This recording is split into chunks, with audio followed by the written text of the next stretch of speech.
महाराष्ट्र में 300 एकड़ जमीन वक्फ बोर्ड हड़पना चाहता है और इसके लिए नोटिस पहुंच चुके हैं।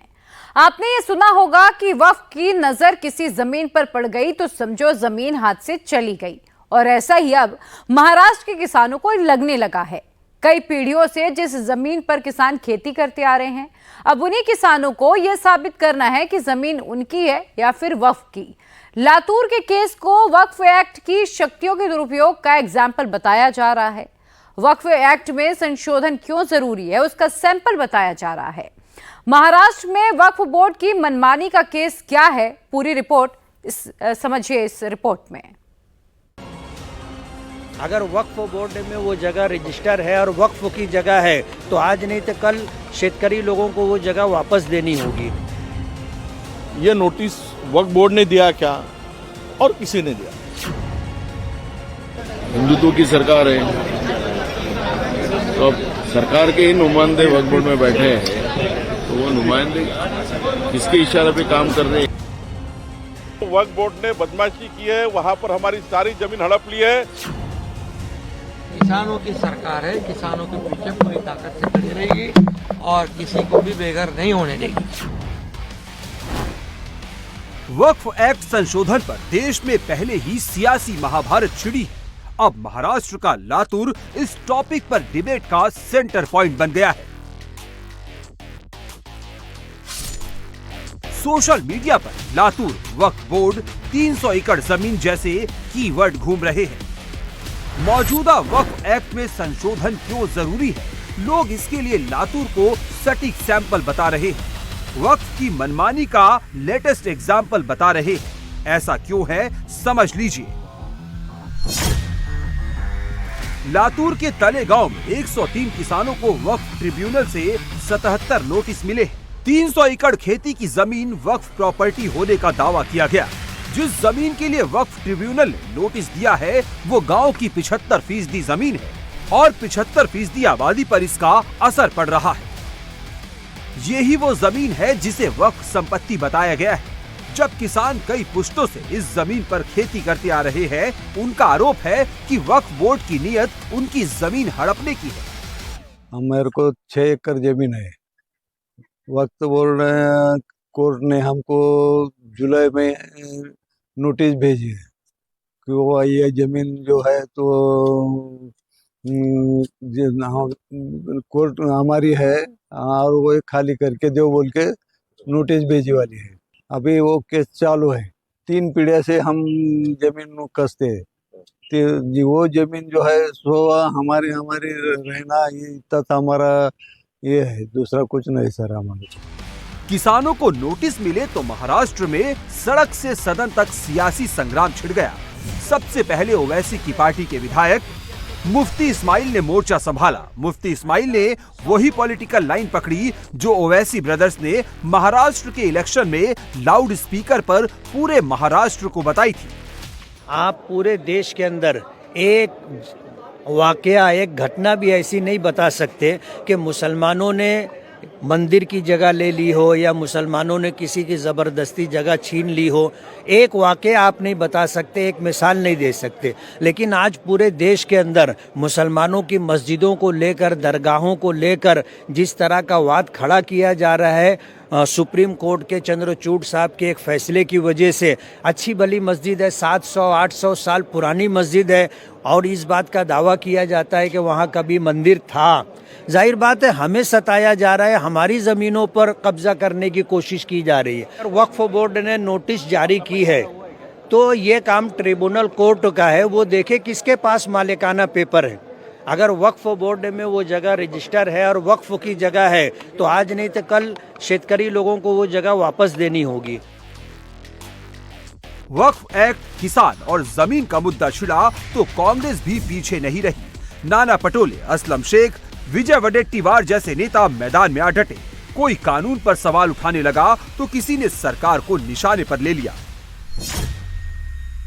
सरकार के ही नुमाइंदे वक्फ बोर्ड में हैं।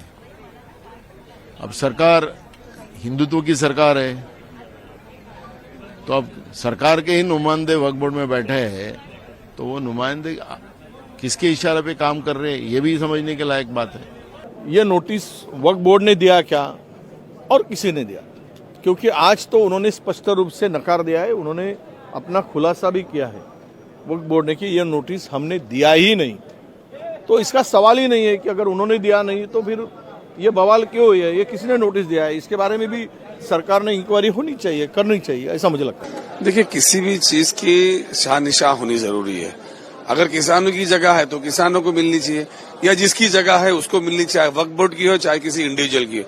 इस देश के अंदर तो कानून ऐसा होना चाहिए कि कोई मालिक का मालिक ना हो। ये तो ऐसा कि कोई भी किसी की जगह पे बैठ जाता है, उसके बाद में कोर्ट कचहरी होती है, 25-25 साल कुछ होता नहीं है। महाराष्ट्र की सियासत में हिंदू मुसलमान होने लगा, किसानों से जमीन के कागजात मांगे जाने लगे तो बीजेपी भी चुप नहीं रही। बावनकुले खुलकर किसानों के सपोर्ट में आ गए और शेलार कांग्रेस का हिसाब गिनाने लगे। वक्फ बोर्ड ने बहुत बदमाशी की है। कई हिंदू देवता की जगह, कई ट्रस्ट की जगह है, हिंदू संस्थानों के ट्रस्ट की जगह है, कई किसानों की जगह है, जबरदस्ती अतिक्रमण करके वक्फ बोर्ड ने अपना नाम डाला है। पूरा इसका दोबारा डिजिटलाइजेशन होना चाहिए, सारा रिकॉर्ड क्लीन होना चाहिए, और इसके लिए जो जो सरकार ने करना है, केंद्र सरकार, राज्य सरकार ने, भारतीय जनता पार्टी ने बार बार केंद्र को भी और राज्य को भी हमने लिखा है कि इसके लिए जो वक्फ बोर्ड ने बदमाशी की है, वहां पर हमारी सारी जमीन हड़प ली है, सारी जमीन जो जो नियम के बाहर हड़पी है, सारी जमीन किसानों को और हिंदू देव देवता के ट्रस्ट को, और जिसको भी जिस समाज की जमीन ली है, चाहे मुस्लिम हो, चाहे हिंदू हो, चाहे दलित हो, वक्फ बोर्ड ने सभी प्रकार की जमीन अपने कब्जे में ली है, वो सारी छोड़नी चाहिए और उसके लिए सरकार कड़ी कार्रवाई करेगी। किसानों की जमीन हड़पने का नया धंधा एक विशिष्ट वर्ग ने शुरू किया है। ये किसानों को भी छोड़ने के लिए तैयार नहीं है। वक्फ बोर्ड की आज की कार्यपद्धति, ये कार्यवाही, ये अन्यायकारक है, एक तरफा है, एक धर्म की तुष्टीकरण के लिए है, और उसी के तहत इस प्रकार की नोटिस लातूर के किसानों को आई है। महाराष्ट्र सरकार लातूर के किसानों के अधिकारों का संरक्षण करेगी। महाराष्ट्र के लातूर का केस लगभग तमिलनाडु जैसा ही है। तमिलनाडु के पूरे तिरुचेंथुरई गांव को वक्फ ने अपनी प्रॉपर्टी बता दिया था, जबकि इस गांव में 1500 साल पुराना हिंदू मंदिर था। ठीक वैसे ही लातूर के तले गांव की 75% जमीन पर वक्फ ने दावा ठोक दिया है, जबकि कई सदियों से हिंदू इस गांव की जमीन पर खेती करते आ रहे हैं। महाराष्ट्र के तले गांव की तुलना तमिलनाडु के तिरुचेंथुरई केस से होने लगी। लोग वक्फ एक्ट की मनमानी पर सवाल उठाने लगे तो वक्फ बोर्ड ने नोटिस से ही किनारा कर लिया। कोई बाबू नाम का व्यक्ति है जो ट्रिब्यूनल कोर्ट गया है और कोर्ट ने उन्हें नोटिस जारी की है। इस माध्यम से मैं सबसे कहना चाहता हूँ कि तलेगांव नाम के गांव में किसानों को 300 एकड़ पर दावा देने वाला कोई भी नोटिस महाराष्ट्र वक्फ बोर्ड की तरफ से जारी नहीं किया गया है। महाराष्ट्र के वक्फ बोर्ड अध्यक्ष ने जो सफाई दी है उसका मतलब भी आप समझ लीजिए, क्योंकि उसी से वक्फ एक्ट संशोधन जुड़ा हुआ है। वक्फ बोर्ड अध्यक्ष का दावा है कि वक्फ बोर्ड ने जमीन पर कोई दावा नहीं किया। वक्फ ट्रिब्यूनल ने किसी की व्यक्तिगत शिकायत पर नोटिस जारी कर दिया, और ये ही वक्फ एक्ट के ऐसे वो पॉइंट हैं जिसे मोदी सरकार बदलना चाहती है। लातूर के एग्जाम्पल से वक्फ एक्ट को समझाते हैं, फिर आपको पता लग जाएगा कि वक्फ एक्ट के पास ऐसी कौन सी ताकत है जिसका बेजा इस्तेमाल किया जा रहा है। लातूर जिले में 103 वक्फ प्रॉपर्टी ऐसी हैं जिनकी वक्फ बोर्ड के पास कोई जानकारी नहीं है। इस प्रॉपर्टी में 23 खेती की जमीन, 14 दरगाह, 12 कब्रिस्तान, 32 मस्जिद, 5 ईदगाह शामिल है। लातूर में वक्फ बोर्ड के पास अपनी संपत्तियों का कोई रिकॉर्ड नहीं है, कोई कागजात नहीं है, और किसी की व्यक्तिगत शिकायत पर बोर्ड या ट्रिब्यूनल सालों से प्रॉपर्टी पर काबिज लोगों को नोटिस जारी कर देते हैं, जैसे तले गांव में बाबू नाम के शख्स की शिकायत पर किया गया। इसलिए ही मोदी सरकार इस कानून को बदलना चाहती है। वक्फ बोर्ड किसी जमीन पर अपना दावा कर देता है तो वक्फ ट्रिब्यूनल में ही सुनवाई होती है। नए कानून में रेवेन्यू कोर्ट, सिविल कोर्ट या हाई कोर्ट में अपील की जा सकेगी। एक्ट में संशोधन के बाद वक्फ को भी संपत्ति अपनी होने के सबूत देने होंगे। अभी वक्फ ट्रिब्यूनल का फैसला आखिरी माना जाता है, आगे सुनवाई के अधिकार कम है। संशोधन के बाद ट्रिब्यूनल के फैसले को चुनौती दी जा सकेगी। वक्फ बोर्ड ने ये जो कदम उठाया है ये बिल्कुल गलत है। उनके ट्राइब्यूनल को नोटिस देने का कोई अधिकार नहीं है, क्योंकि वो महसूल का विषय है, रेवेन्यू का विषय। उस पे वक्फ का ट्राइब्यूनल कुछ नहीं कर सकता। 50 साल और 100 साल जमीन का ताबा है उनके पास, वो कस रहे हैं वो जमीन। सर्वोच्च न्यायालय ने कोई भी कानून उनके हाथ से जमीन नहीं निकाल सकता। महाराष्ट्र में किसान की जमीन पर छिड़े सियासी संग्राम के बीच फडणवीस सरकार ने अपना स्टैंड क्लियर कर दिया है। एकनाथ शिंदे ने साफ साफ कह दिया है कि वो किसी किसान को बेघर होने नहीं देंगे। देखिए, आपको मैं बताता हूँ, कोई भी किसानों के ऊपर अन्याय नहीं होगा।